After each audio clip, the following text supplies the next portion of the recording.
Well, here we are, Part 5, Tier 9 in the traditional Catholic Iceberg, which I, Serp Kerp, have made.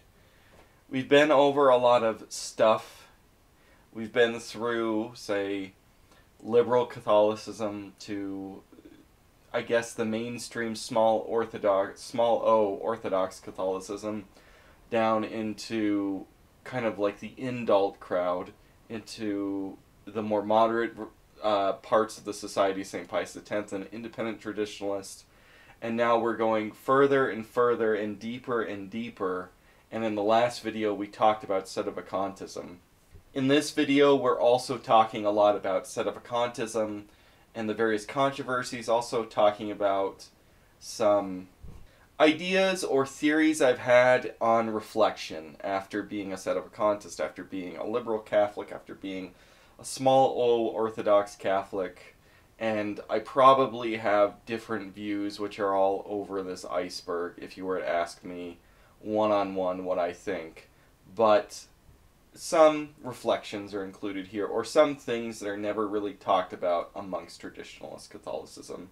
And so we'll get to those. But first, we have to start out with the first entry in Tier 9, and that is Paul VI lifted the excommunication or the condemnation of Father Feeney. So in 1972, Paul VI allowed Father Leonard Feeney to come back to the full communion, and all he had to do was the Athanasian Creed. He never had to say that there is baptism of blood or baptism of desire, neither implicit nor explicit. He just had to say the Athanasian Creed, and he was allowed fully into communion. Keep in mind that in the eyes of traditionalists, Paul VI is the great monster pope because he reigned over the majority of Vatican II, and he put out the new sacraments and various things like giving the flag from Lepanto to the Turks back, just a lot of things. And so Paul VI is generally disliked by traditionalists for very obvious reasons. But Pius XII is the one, or I guess his curia, is the one that excommunicated and condemned Feeney and his Feeneyism. But interestingly, according to Paul VI, Feeneyism is a viable position.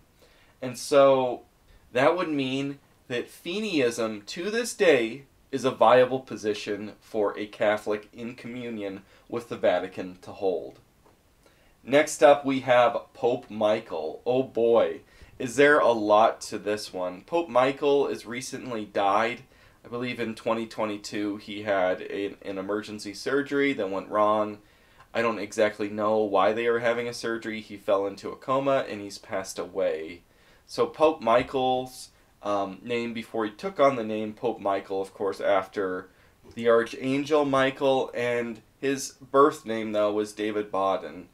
And Pope Michael, he is, widely considered an anti-pope amongst traditionalists and the mainstream church alike. He originally was from Oklahoma City, and he lived throughout his life in the Oklahoma and Kansas area. After Vatican II, him and his parents became traditionalist Catholics, and they started going to the Society of St. Pius X. David Bodwin attempted to become a priest of the Society of St. Pius X, but was kicked out. And that's kind of this interesting part in his life, that he kind of felt spurned by that.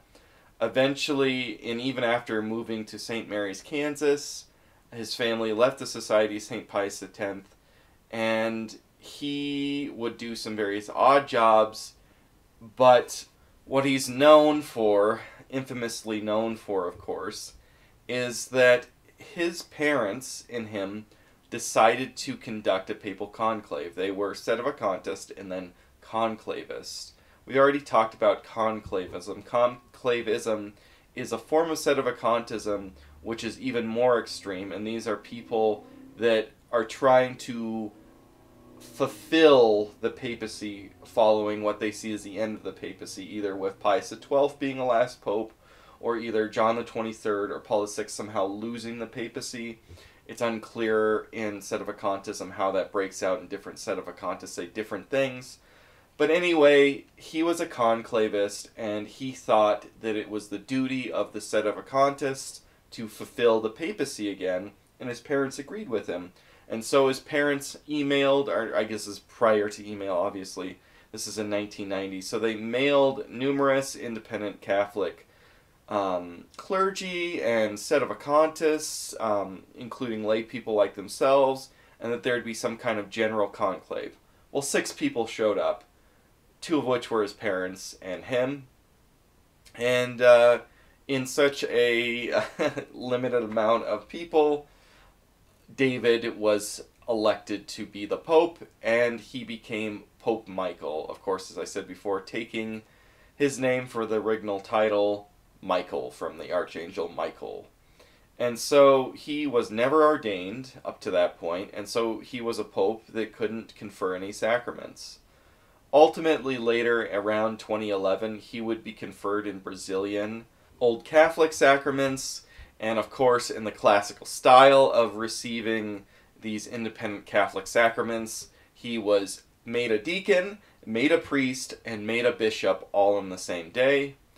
And interesting, because you would assume that taking orders from somebody outside of the church would be a very negative thing, but not to Pope Michael. So anyway, he accepted these orders from a heretic that gifted him to him. I don't know if you could really call it simony, because, I mean, maybe Pope Michael paid for the plane tickets for the guy to do it, but this is just a thing that goes on with these old Catholic Episcopal lineages, and to a certain extent, the Took lineages. And so he took on these orders, and he ran an online ministry where he said a lot of people, a lot in terms of dozens of people, eventually viewed him as the true successor to St. Peter. And then he died young at the age of 62 in 2022. And since then, there has been a second successor pope to him in his line, a Redigio Martinez, who was a Filipino Old Catholic bishop, and apparently was elected to succeed Pope Michael. He has had a storied history himself in the Philippines, becoming an Old Catholic bishop, becoming a schismatic Pentecostalist Catholic, then becoming a Traditionalist Catholic, and now becoming an anti-pope. Now let's talk about another conclavist, or I guess another Sedevacantist theologian and historian, and that is Griff Ruby. Griff Ruby, I don't think, is recognized again for his influence. And like I've said this a lot, maybe it's because I'm a reader and I find books to be such the greatest form of education, the greatest way to educate yourself, far better than podcast, and far better than watching videos, or even going to like conferences or anything like that. So Griff Ruby, he is a Sedevacantist writer, and he promotes conclavism. Of course, he doesn't think that Pope Michael or Pius XIII, we'll get to later, were true popes, but he wants to have conclavism in the form of an imperfect council of Sedevacantist bishops, because he thinks that essentially, because the way that the church was structured by Christ is that when the papacy went extinct, the jurisdiction of their diocese went extinct with them, but there is one eternal diocese, Rome, and thus all the clergy right now are the clergy of the Diocese of Rome. Therefore, if a bunch of Sedevacantist bishops held a council, they could elect amongst themselves a true pope, and that is his theory of conclavism. Probably better than Pope Michael or Pius XIII's theory of conclavism. Of course, this conclave hasn't happened. Most of the Sedevacantist bishops will not join into a conclavist imperfect council, if you will. That's not what they want to do. He's also an historian of Sedevacantism and of the Traditionalist Catholic movement in general. And I read his book. It's called The Resurrection of the Roman Catholic Church, A Guide to the Traditional Catholic Community. It is a wonderful book, and a lot of the entries on here come from that book. I extremely, and I guess extremely is a strong enough word, more than highly. I suggest it to the hilt. Read that book. I don't think he has a background in history or theology or philosophy, but it's just a lot clearer to actually see these written down in paper, to see Sedevacantists' views put down to paper. That makes it a lot more clear to understand what people are thinking. And like I said before, with a lot of these writers that we've had before, it's kind of sad that that the way that things are is that we're just reading stuff on the internet, which I don't think is representative. He has also wrote 2 large volumes about his theory of Sedevacantism. So he actually holds that John the 23rd was a true pope and that Paul VI was a true pope.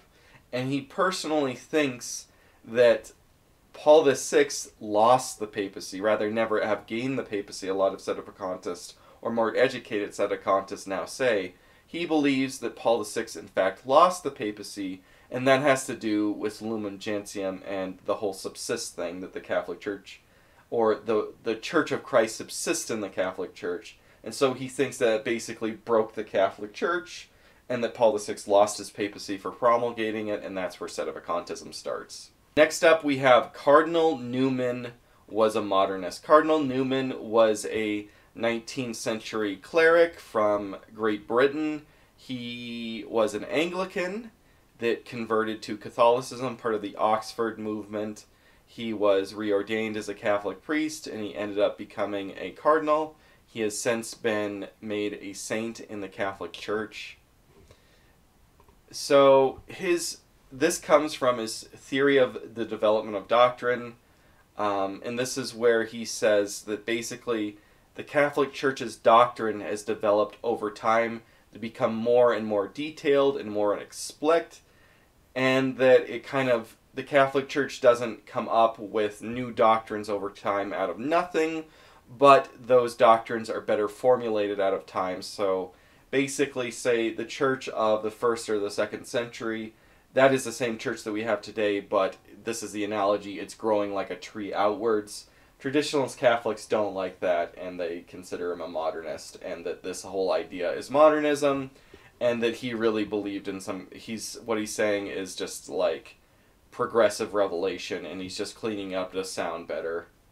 Next up, we have one of those, I guess, self-reflection posts that I put pretty deep down in here.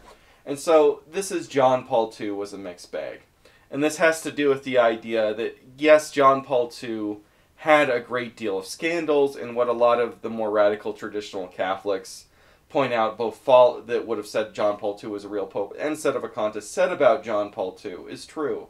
That his ecumenism was very scandalous, that Assisi was very scandalous, that kissing a Quran was very scandalous, and that his papacy had numerous scandals that undermined the faith of the people, that apologizing for things that the church didn't even do wrong, and trying to change the church's teachings or undermine the church's teachings on the death penalty, and all these things were bad. But that John Paul II also did many great things. That John Paul II, indeed, if you look into his life, he was a saintly person. That he was very devoted in his prayer life. That he lived in poverty before becoming pope. And that he actually took the riches of the pope and expressed them publicly, but privately within the papal apartments, he would do things like sleep on the floor. In the spirit of poverty, and that he was shot and saw his assassin, probably hired by the Soviet Union but never conclusively confirmed, and that he spoke with him, had a dialogue, and forgave him, and that he was just this generally good person and very, very courageous. Like, he went to Nicaragua and had a speech when the Sandinistas were in charge in the first time there, and he almost got crushed in a mob. It looked like there was going to be a riot by the Sandinistas for the government and planned that could have gotten out of hand and hurt him. But he chose to do that. He chose to pursue the priesthood when it was extremely dangerous in occupied Poland. He didn't wait for the war to be over. He pursued his priesthood through the war, and he could have obviously have died because of that, and he was a courageous man, and that also his teachings on moral theology are great. I mean, a lot of traditionalist Catholics aren't going to be fans of the theology of the body, or they're going to say it's wishy-washy, or it's not very strong. But he stood up. He infallibly declared that abortion is morally wrong. He infallibly declared that there cannot be women priests and bishops. Right? He did all these things that you can point back to him and said he actually did that. Now, liberals, of course, don't really try to point out that he infallibly declared that all male priesthood for the Catholic Church. But he used his Petrine authority to do that. And that his teachings and his research into modern technologies development in reproductive science, that he was able to discern there, and he's able to condemn things like in vitro fertilization, are great things that he was able to do that for the church and christen them.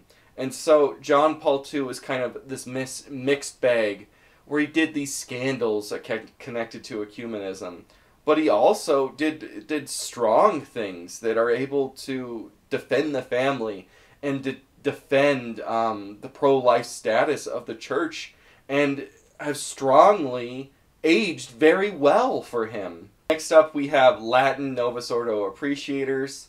The Latin Novus Ordo is an interesting thing because the Novus Ordo, the 1969 Missal, was promulgated, and I said before that it is the same Missal as the 1962 Missal. It is the Roman Rite.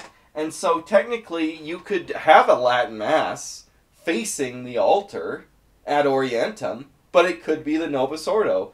And so very rarely you will have a Latin Mass which actually is the Missal of Paul VI. But in reality, you could have a Latin Mass which is the Missal of the Novus Ordo. And so I made it kind of a meme, and it said it in a meme-y way, Latin Novus Ordo appreciators. Of course, it's very rare to actually see a Latin Novus Ordo. Sometimes this happens. It's not completely unheard of, but basically what ends up happening is that a priest that knows Latin as a language, what he tries to do when there's no indult in following Traditionalist Custodius, now after Summorum Pontificum and the indult has been crushed so hard under Francis, is that, well, you say I can't do the 1962 Missal, well, I'm going to do the modern Missal, but I'm going to do it in Latin, and I'm going to do it facing the altar. And so it's a way of getting around condemnations and doing it. Of course, bishops then figure out on this and then stomp it down anyway. Next up, we have the murder of Alfred Kuhns. So Alfred Kuhns was a Milwaukee indult traditionalist Catholic priest who was murdered, and his throat was slit. It was pretty gruesome, and it was never solved. It's just very bizarre. I guess he was in Dane, but the Milwaukee area of Wisconsin. So interesting. He was also an expert in canon law, apparently. And so there's a kind of conspiracy theory surrounding this, and the idea he may have been killed by occultists. I don't know that much of a background of it. I haven't read that much into conspiracy theories. So if a bunch of people that know about it want to comment below, there you go. Please enlighten me. Next up, we have online studies are far more toxic than IRL studies. So I've been to a Sedevacantist church several times. Sedevacantists, now they're going to be more odd than the regular churchgoers at the Novus Ordo Church, but Sedevacantists in real life are a lot nicer to you than they are online. And so this idea of Sedevacantism debunking itself through its toxicity in its online communications, it's not something that I saw when I went to a Sedevacantist chapel in real life. Sedevacantists are a lot more normal in real life, and it's just kind of a general rule. Any discourse on the internet is harder than discourse in real life. Next up, we have Pius XIII. So Pius XIII, like Pope Michael, was a conclavist who held that he was the true successor of St. Peter, and he took the name Pius XIII, and he ran what he called the True Catholic Church. And he ran it out of the Montana area in the Kalispell Flathead Valley area. I'm from Montana, so I kind of know that area. And I'm not surprised that he would be from that area. His name was... He had two names, I guess. Lucan Pulvermacher, or originally Earl Pulvermacher. It's some kind of Slavic name. I don't know exactly how to pronounce it. And as you guys know, if you've watched this far, I am a butcher of names.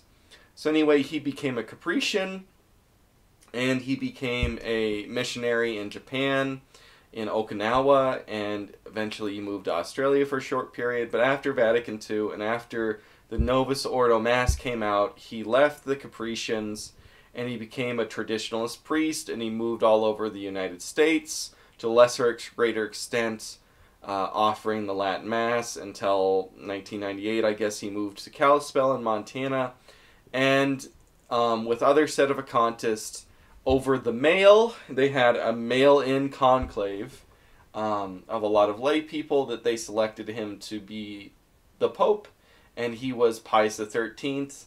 He was a lot older, obviously, by that time, because he was born in 1918 than Michael was.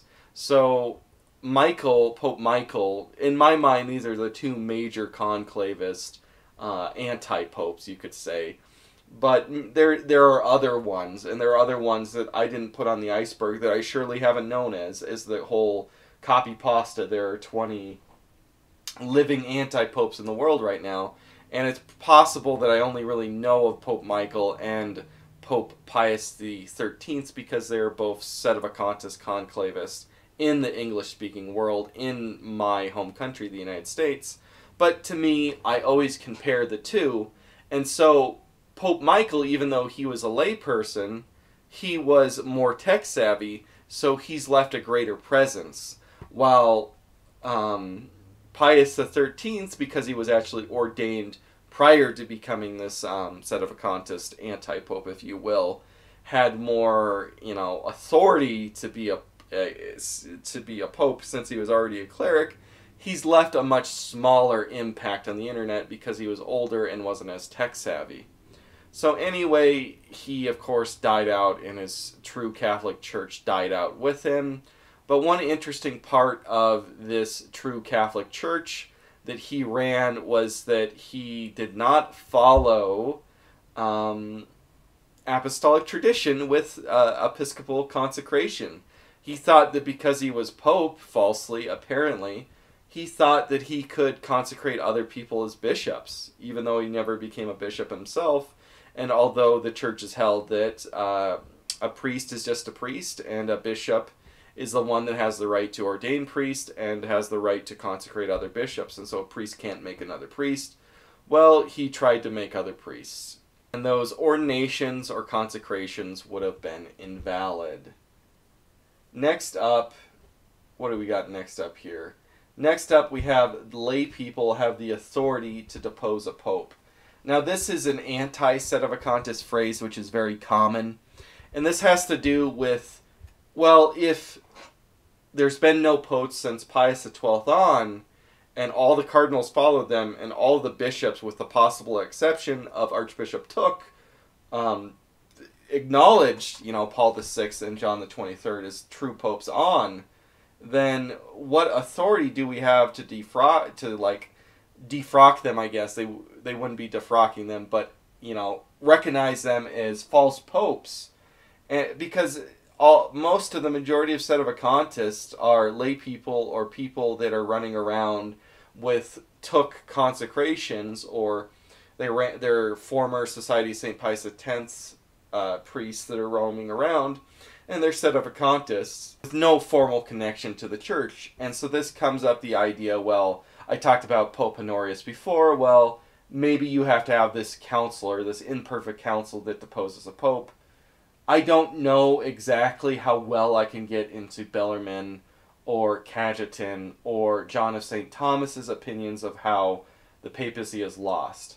But what people that hold that Francis and the popes threw back to Pius XII will say, the regular Catholic Church, as you will, is that Sedevacantists, they have no authority to say that Paul VI and John Paul II and so on aren't popes.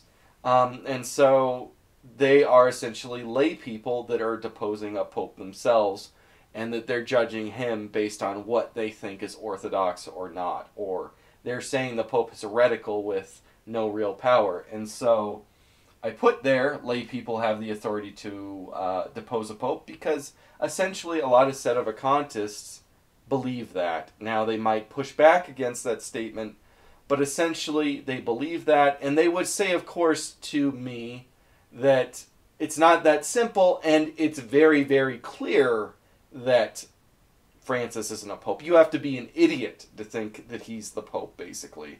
And that's what one time I was talking to Father Shikata, and I was doing the whole, this is over an email, and I was doing the whole listing out of all these papal documents and reading everything and trying to compare the documents of Vatican II and all this stuff and trying to find this disruption to me, because this is my soul that's at stake, my eternal soul.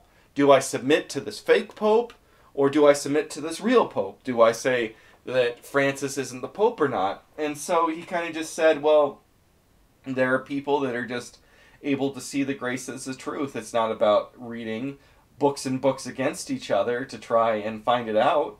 You know, lay people can just see, some lay people just see clear as day that he's not the pope. Next up, we have the Diamond Brothers did not actually start Most Holy Family Monastery. I think that a lot of people don't even know this, that it's just kind of passed over there, the Diamond Brothers, and they're running this monastery. But the Most Holy Family Monastery is a real building, and it wasn't founded by them. They ended up taking it over, but it was originally founded by a Joseph Natalie, who was a disabled man, and he built this monastery after briefly being a Benedictine brother. And it was always brothers. Maybe there was a priest at some point, because I guess they had Latin Masses, their traditional Latin Masses after Vatican II there. But it was originally built, and it was all these disabled men that wanted to become clerics, and so it was built in mind for disabled people. And that Joseph Natalie, he ran it, and when Vatican II happened, he became increasingly traditionalist, became a Feeneyite, started doing all the Diamond Brothers stuff that we know today of thinking natural family planning is a sin. And so it was this traditionalist break-off monastery that was never really truly connected with the church. And so in 1995, Joseph Natalie died, and he was succeeded by, we know, Brother Michael Diamond in 1995, who was very young at that time. He was, 22, I think. He's like 50, 51 right now. So he was about 22 in 1995, and he's led the Most Holy Family Monastery ever since. It's not actually run out of a trailer. It's a real building that was built up as a monastery. Next up, we have the validity of the Mendez Holy Orders. So this has to do with the holy orders that the Society of St. Pius V uses, or is ordained and then consecrated in. And this is because the original Society of St. Pius V, they were a bunch of Sedevacantists and priests that were kicked out of the Society of St. Pius X. And so they were just priests. They didn't have any bishops. This was in 1983, so this is before there were the consecrations at Icone. So if they continued on indefinitely, there would be the founding priest, but they would go extinct. So they needed consecrations. Eventually the leader, Bishop Kelly, who recently passed away, he took very hard stand against the Took orders and said that the Took orders are invalid. And so under his leadership, they were able to find another retired bishop, Alfredo Mendez Gonzalez, who was a Puerto Rican bishop, who had retired and who had never really fought back too harshly against the Novus Order, you could say. And so he went along with the Novus Ordo. He maintained his episcopacy until 1974, so after the changes in the new Mass took place. He would have been, I think, 67 when he resigned his episcopacy. But he didn't harshly break off in the same way that Lefebvre or Tooke had. But eventually he became a supporter of traditional Catholicism, and apparently he had defended Lefebvre in his actions, and he worked through a letter-writing campaign to try and establish the indult. Eventually, members of the Society of St. Pius V would become friends with Gonzalez, and he would help them ordain new priests in secret. And ultimately, after years of friendship, he would consecrate Bishop Kelly in secret. And he did this in secret because he did not want to be publicly excommunicated in the way that Lefebvre did. And so, from my understanding, and if there's any Society of St. Pius V people that are watching this and they want to correct me, it wasn't publicly stated that Bishop Kelly became a bishop until Gonzalez died in 1995. That Bishop Kelly was consecrated. There was, of course, witnesses and various pictures of this, and Gonzalez never is believed to have undergone dementia or is believed to have had a loss of faculties in the manner that Tooke had. And his one candidate in the then Father Kelly was better than several of the candidates that Tooke chose, although Tooke also chose pretty reasonable candidates in his Sedevacantism choices. It's just that the scandal from the Palmer de Troya consecrations were immense. And so, because the Society of St. Pius V was so anti-Tooke, it's seen as hypocrisy that Bishop Kelly was consecrated in secret and didn't reveal his consecration until after the death of Bishop Gonzalez. And so, people that have been scorned by the Society of St. Pius V and by its whole, you have to revert to Catholicism to come back to the church thing, we're the church. If you dare go to a CMRI church or any other Tooke or ordained or consecrated priest, is seen as super hypocritical in this light. And so a lot of the Tooke people will say, well, he was a victim, Gonzalez was a victim of dementia, or he is a victim of elder abuse, and therefore your orders are invalid, Society of St. Pius V. Next up, we have Paul VI regretted everything but save face. And so this is the idea that Paul VI was the Pope, and that he did everything he did, you know, the new sacraments in Vatican II, and then he saw that everything was falling apart, and he said the smoke of Satan has entered in, and so he basically understood he did everything wrong, but basically he was stuck, and he couldn't say, well, I screwed up, I revoked the Novus Ordo, or anything like that, right? And so he was like dead set and stuck, even though that he was wrong, because he just had to save face after it failed. And part of the reason that you have this theory is that Annibale Bugnini, who was the cardinal, who was the head of the changes, the Pontifical Commission, the secretary for the Congregation of Divine Worship, that led to the changes in the Missal, the 1969 Missal, the Novus Ordo, if you will. He was the head of the whole movement to do that, and he ended up having that very prominent role, and then was made papal pronuncio to Iran. There's very small amounts of Catholics in Iran, and so he was made the papal nuncio to Iran from being this highly prestigious position and sent into exile.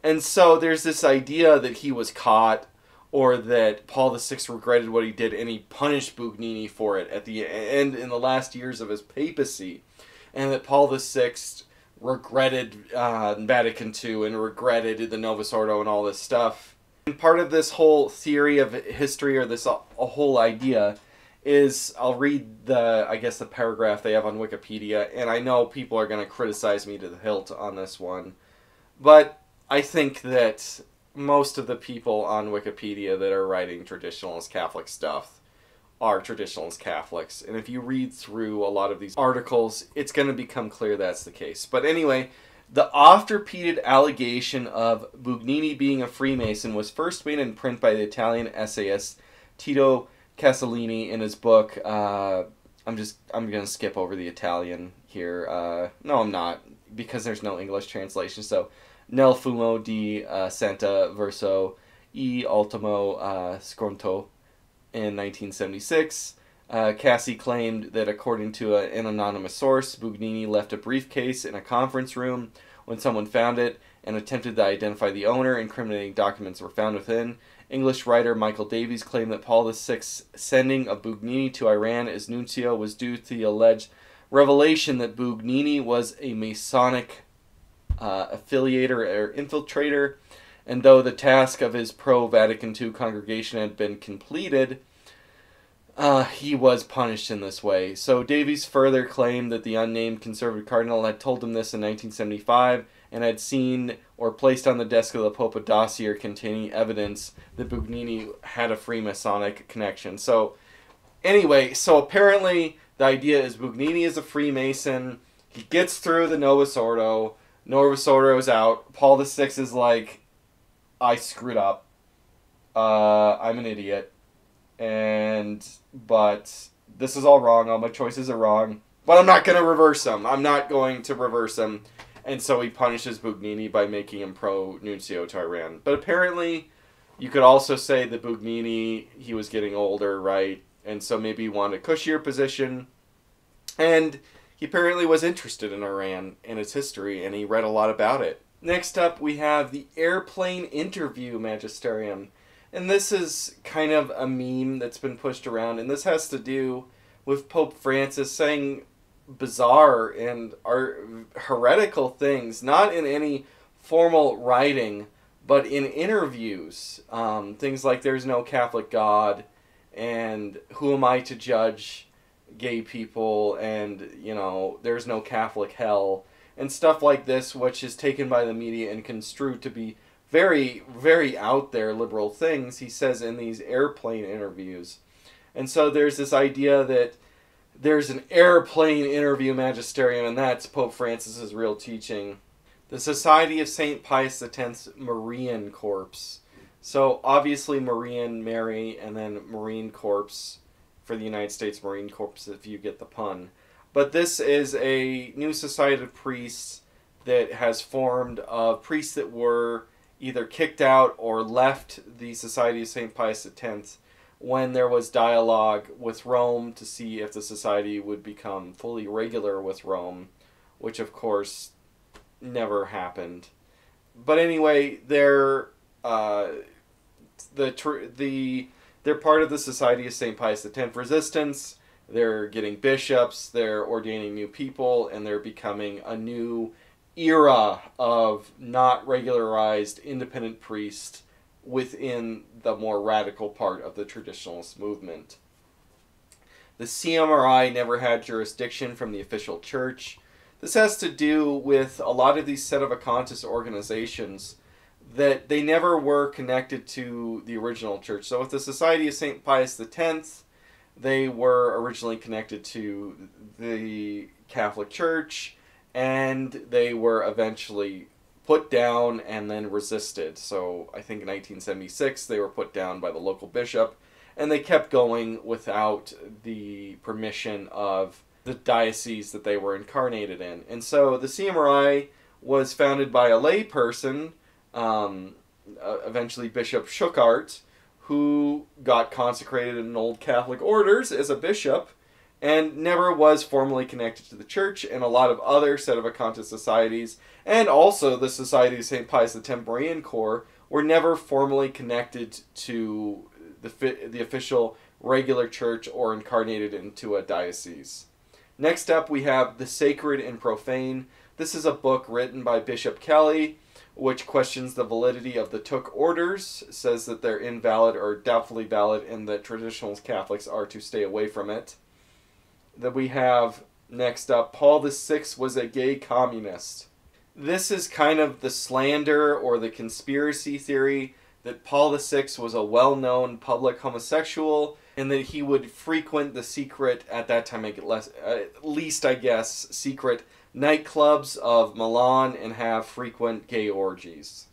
And this is also connected to a different idea that he, as a nuncio, was connected to communism, and so there's this idea, this conspiracy, I have no idea where it comes from, that he gave all this info to the Warsaw Pact nations of the secret bishops, this whole idea of these underground secret bishops in the Warsaw Pact nations or the Eastern Communist Bloc, that he told the communist authorities where they were, or he would give inside information to the legitimate bishops where they were, and those bishops then got jailed because he was a traitor and a spy for communism, and that he was basically feeding all this crucial information to the communist intelligence apparatus.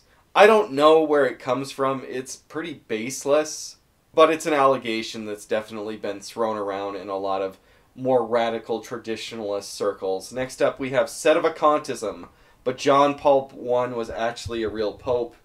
And so this goes into the whole John Paul I died under mysterious circumstances after only serving 33 days, and the mainstream or the largest conspiracy, he was killed by the Italian mafia because he was trying to get rid of corruption in the Italian bank, and that the mafia would run money through it. But there's also the idea that maybe he was going to reverse Vatican II, and so he was killed by the Freemasons or something. But on top of this, John Paul I never did anything wrong as a pope in the eyes of Sedevacantism. And so if you have to lose your papacy, then he would have had to lose it. Maybe he never gained it, because I think now a lot of them will say they can't gain the papacy if they're a heretic. But if he was never a public heretic, and there were still cardinals that were under Pius XII, that were made cardinals under Pius XII that elected John Paul I, wouldn't that have meant that John Paul I would have actually been a real pope within the Sedevacantist framework? Just kind of a funny thought. Next up, we have Humanae Vitae undermines traditional Catholic position on contraception. This is a more radical anti-Paul VI sentiment, and this comes from the idea that there is no secondary function. The unitative function of sexuality, of human sexuality, doesn't exist. And so Paul VI and I guess John Paul II talking about the secondary function of the unitative action of sexuality being a good, apparently that goes against traditional Catholic teaching in these people's minds, and they're simply the reproductive primary function within sex. Next up, we have Tradition in Action. Tradition in Action is a website, publisher of books and prayer cards, and it's not Sedevacantist, but it's pretty far into the more aggressive, independent, traditional Catholic kind of worldview. And so it's run by Attila Sank Guimarães. I'm sorry if I mispronounced your name. If you go onto the website, one of the more interesting parts is the Church Revolution in pictures. And so there's just like this ongoing list of all these things that are supposed to be not good, some of which are not good that you have clerics doing. Stuff like, you know, John Paul II kissing a Koran, or the clown masses, the very few of those that have actually occurred. But also pretty mundane stuff like priests riding bicycles is supposed to be bad, or priests doing just like basketball. Like priests aren't supposed to work out or play games. There's some pretty out there stuff, not just like ecumenism, but condemnation of normal things. And an interesting aside, apparently my mom, probably at a used bookstore, bought Tertullian's book on Jews that was published by Tradition and Action. I just found it in a pretty obscure place in my parents' house one time, and I found that was quite funny because my parents aren't exactly traditional Catholics, and if they knew what Tertullian said about the Jews, I think that they would not have agreed with him or thought he was a little harsh. Next up, we have Father Gergu Lagrange said that John Paul II was stupid.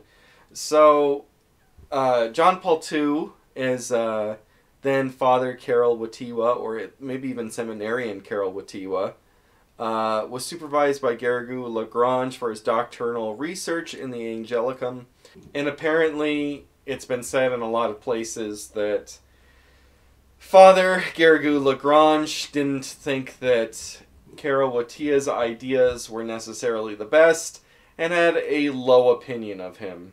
By the way, Father Gergu Lagrange is probably the most important Thomist of the 20th century. Next up, we have the idea that John Paul I was directly killed by God instead of being assassinated or dying under natural causes. I wrote it out as God killed JP1 because he was a mega liberal.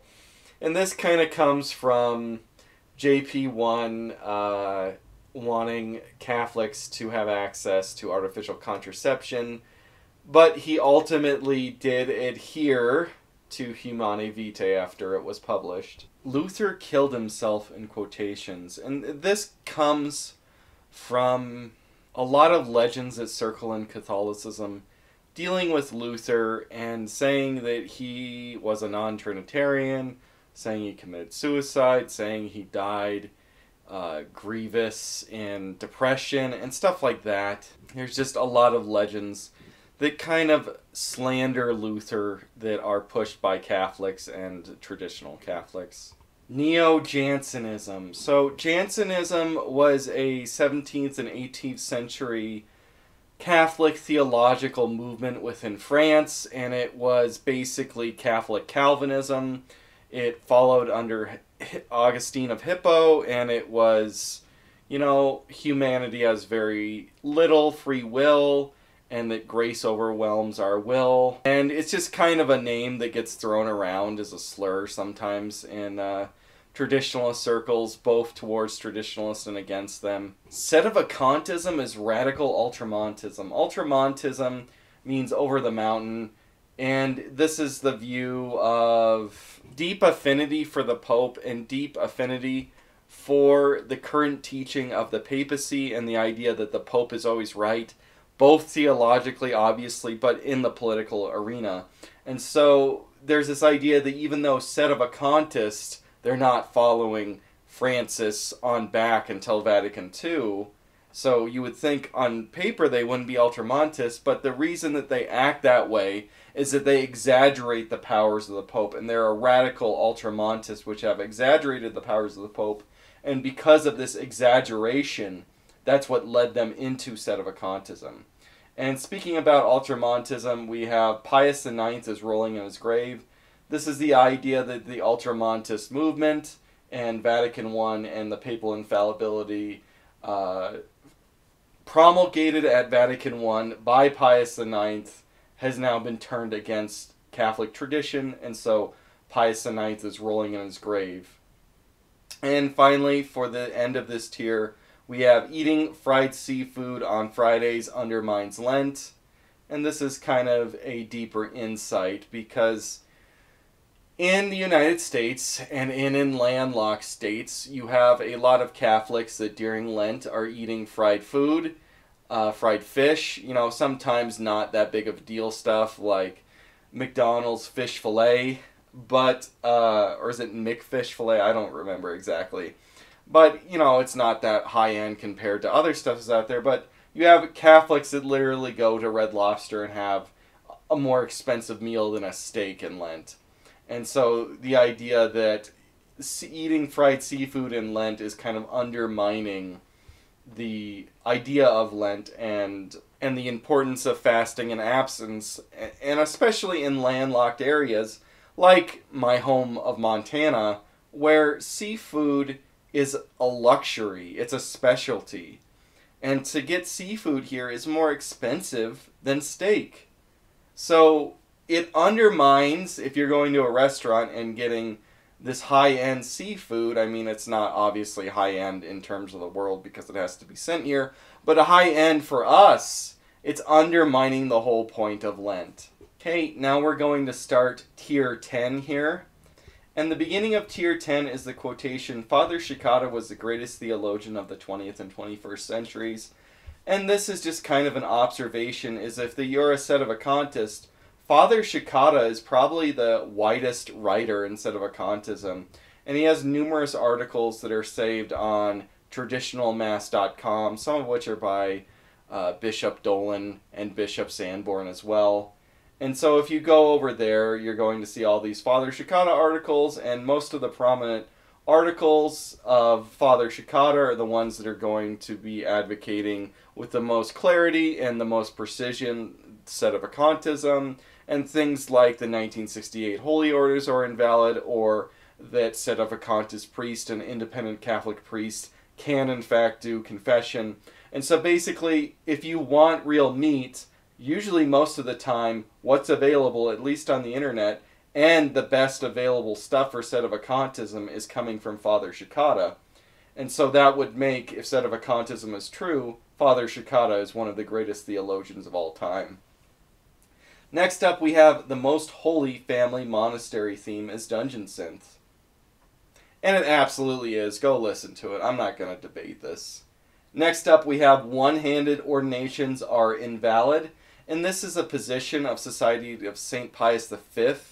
And the reasoning for it is, well, in their point of view, because ordinations are done with two hands, if it's done with one hand, it's doubtful or invalid. And so that's kind of interesting, but it leads into something that benefits the Society of St. Pius V. Remember how the Society of St. Pius V is very anti-took? Sedevacantist, took ordained, ordered Sedevacantist, and consecrated bishop Sedevacantist. Well, there is a thing that happened in Icone. Archbishop Lefebvre broke his arm, and so one of the years where he ordained priest, he did so with one hand. And one of those priests that happened to be ordained that year was Bishop Williamson. And so there's this idea, if one-handed ordinations are doubtful or are invalid, that Williamson's orders are doubtful and invalid, and that therefore Williamson isn't a priest or even isn't a bishop, let alone a priest, because he is never validly ordained. Therefore, most of the Society of St. Pius X is running around with doubtful ordinations because of Williamson. All the resistant Society of St. Pius X priests and bishops are doubtful. Next up, we have in legend, John the 23rd demanded that Vatican II be closed on his deathbed. Similar to the whole Paul VI regretted everything, there's this legend that John the 23rd regretted everything, and he realized that Vatican II was a grievous mistake, and that on his deathbed he demanded that it closed, but of course it wasn't. Next up, we have Sedevacantists doing freelance exorcisms. And so this is kind of an interesting thing, is that the Warrens of now the Conjuring fame were these paranormal investigators who were Catholic, and that they would investigate these cases of paranormal activity, and sometimes they would ask for the church to do exorcisms. And sometimes the church would agree and there would be exorcisms, and sometimes the church would disagree. And when the church disagreed, they found Sedevacantist bishops to do the exorcisms, or Sedevacantist priests to do them. And so Sedevacantists are doing exorcisms on their own outside of the Vatican, and so people will request exorcisms from Sedevacantists and they'll do it.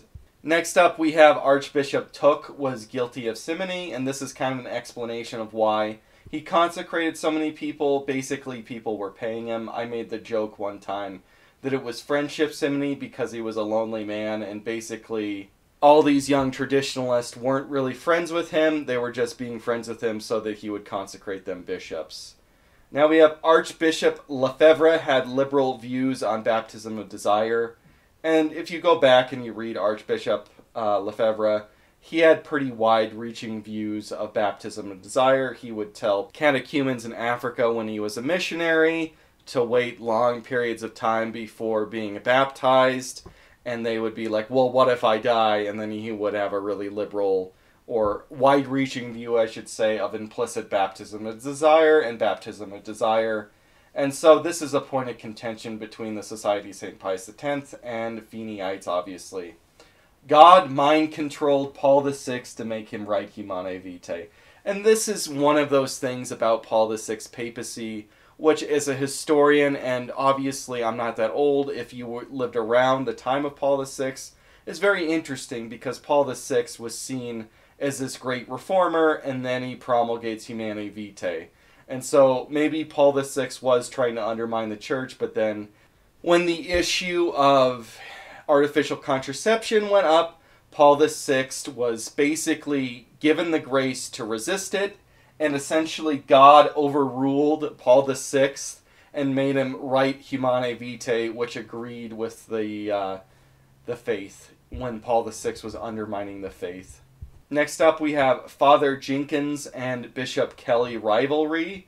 This is an interesting one, and it's all rumors. There are all these infighting and backstabbing that has to do with the Sedevacantist community because they're not in communion with each other, that there are all these rumors of people that went to one Sedevacantist church, either Society of St. Pius V or CMRI, and are switching in between them because they don't like the bishops or the priest in them. And so there's all these rumors following around Father Jenkins and Bishop Kelly and the Society of St. Pius V in general. And there's this idea that Father Jenkins and Bishop Kelly had this rivalry, and that one time the sisters of the Society of St. Pius V were following the orders of Bishop Kelly to disrupt Mass and walked out, and the Mass being served by Father Jenkins en masse. The Catholic hierarchy is at war with Mary, in quotation marks. And so this is something that apparition followers will say, that there's all these apparitions around the world, and that the Catholic hierarchy is squelching them. And that basically Mary is fighting the Catholic hierarchy, and that the Catholic hierarchy is fighting Mary because they are condemning all these legitimate apparitions. Pope Lionus II. Pope Lionus II is a very obscure conclavist claimant to the papacy, taking the name Linus II. Linus, of course, was the second pope. And he was a South African, and he apparently, there was a conclavist group that ordained, or that chose him to be the pope, and the conclave was held in Assisi. And there's all these weird allegations, and nobody knows exactly what was going on. There's the idea that he was in the Took orders, but it was somebody was never publicly acknowledged as being consecrated by Took, or that he had old Catholic orders, or that members of the conclave had various old Catholic orders. The idea that Linus took back the papacy after he was elected in 1994. And there's just a lot of odd things about it. A lot less is known about him than Pope Michael or even Pius XIII. It's unclear if he continued to hold the papacy until his death or what happened. And apparently one of the rumors that's circling around them is that the group after the conclave tried to force themselves into the Lateran Basilica in Rome, and that the police stopped them. Next up, we have the Society of St. Pius X as an inside job to stop people from becoming Sedis. And this isn't probably a very well thought out statement, but this is something I've heard from Sedis in like comments on the internet and forums and stuff, is that the Society of St. Pius X is kind of this middleman that prevents people from realizing the truth of Sedevacantism. And it kind of mirrors the criticism of the resistance priests, because the whole idea that Bishop Feli was going to bring the Society of St. Pius X back into full communion with Rome. And so it was all an inside job, and it was all a conspiracy from the beginning to prevent any criticism of Vatican II and the fake papacy. Next up, we have Dr. Ramakamasrumis. I know I probably pronounced his name 10 different times throughout this thing, but his attempts to convert Mother Teresa to Sedevacantism. So this is a real thing. Dr. Kinsarami was friends with Mother Teresa of the Missionaries of Charity, commonly known as Saint Teresa of Calcutta now, and that him and her had a long dialogue about various traditionalist issues, and he was trying to convert her and convince her to Sedevacantism, which is fascinating because that means that you have what is now a canonized saint debating Sedevacantism with a pretty well-read proponent of Sedevacantism, and all this correspondence is available online. Next up, we have lots of people who go to SETI chapels are not actually SETI, and this has to do with, to a lot of lay people, the questions of theology or ecclesiology that surround the traditional movement are irrelevant, and they just want to go to a Holy Mass, a Latin Mass. And so when you actually go to a Sedevacantist chapel, that doesn't mean that the lay people are actually Sedevacantist. And if you go to a Society of St. Pius X's chapel, that doesn't mean that the lay people are not Sedevacantist. A lot of lay people just kind of go to whatever's available for them, and they will end up going to Latin Masses that are not in communion with Rome. And so it's kind of interesting because when Francis pushed back and narrowed the indult to the Latin Mass, it definitely undermined efforts to prevent schism with these groups, and it leads to these various groups that are not in full communion with Rome or ever intending to be in any communion with Rome of growing and becoming bigger and bigger and threatening the normal church more. Because in my mind, a lot of lay people would go to the Latin Mass if there was an indult available to them, and they go to the Society of St. Pius X and indeed Sedevacantist chapels because that's what's available to them. Next up, we have reconciling the Council of Constance and the Council of Vatican I is hard, and this has to do with councilorism seeming to come out of the Council of Constance and Vatican I condemning it. And so if you put the Council of Constance and Vatican I side by side, it's very difficult to reconcile the two. Saints Peter and Paul selecting the next pope from heaven. So I don't exactly know which mystic or which prophecy this comes from, but there's this common talking point through Sedevacantism that Sedevacantism will end, and this has been prophesized, because the saints Peter and Paul, who are of course the founders of the church in Rome, and Peter was the first pope, will come down from heaven and they will select a pope, the next pope that ends the Sedevacantist period and continues the church on its way.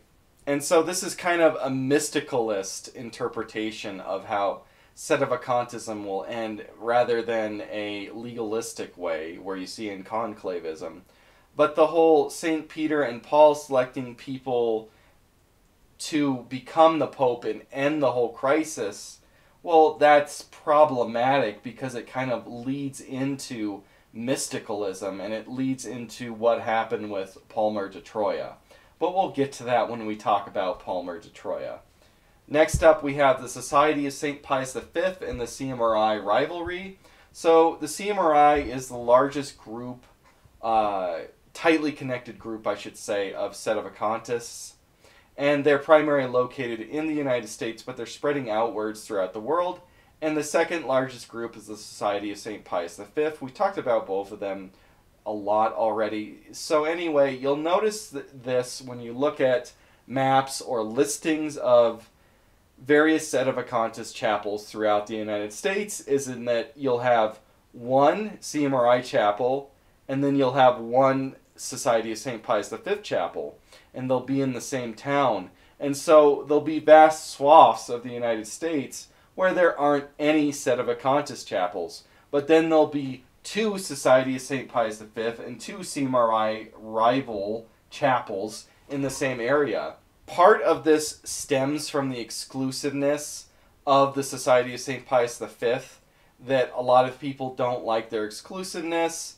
Ironically, even though CMRI kind of went through a cult-like period, in Bishop Schuckert, CMRI is a lot more open than the Society of St. Pius V, and the Society of St. Pius V has a lot more odd things, and so people prefer to go to the CMRI, and they generally have a better standing, at least on the internet, with the Sedevacantist community. And so that's why there's a lot of this rivalry that's going on, is that the Society of St. Pius V will establish a church, and then some lay people don't like the Society of St. Pius V, and they'll start to lobby the CMRI to come to the town. Or the reverse. Some lay people won't like the CMRI and will lobby the Society of St. Pius V to come to town.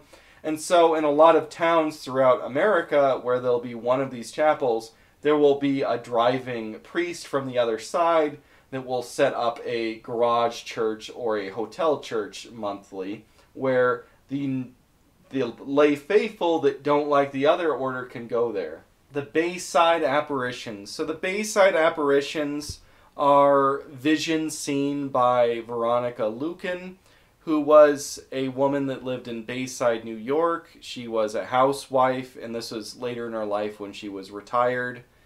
And she claimed to have seen apparitions of the Virgin Mary at the St. Robert Bellarmine Catholic Church there in Bayside, New York, starting in 1970. And so from 1970 to 1995, she saw various visions of Mary, Jesus, and saints, which condemned Vatican II. And a lot of people in traditional Catholicism, even though her visions seem to be close to their views, don't believe in her visions and think that they're rather dubious. And it's kind of hard to see exactly what her visions were. I know that there's a book and I intend on reading it someday.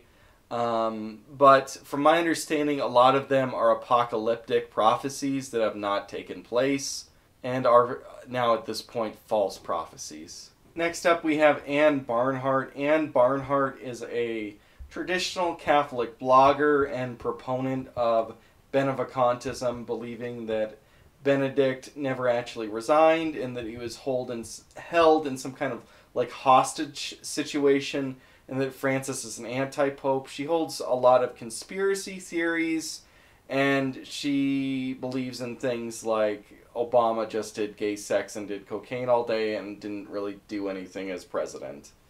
And if you just scroll through her blog, you'll see a lot of stuff like that.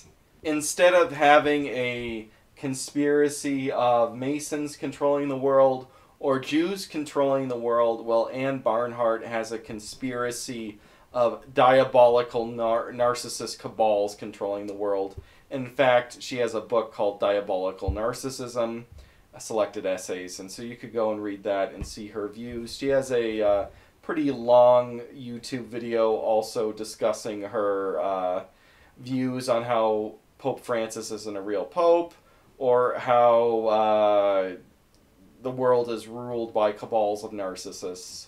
Next up, and ending this tier, we have Sedevacantists. Orders are invalid because Sedevacantists have terrible Latin pronunciation.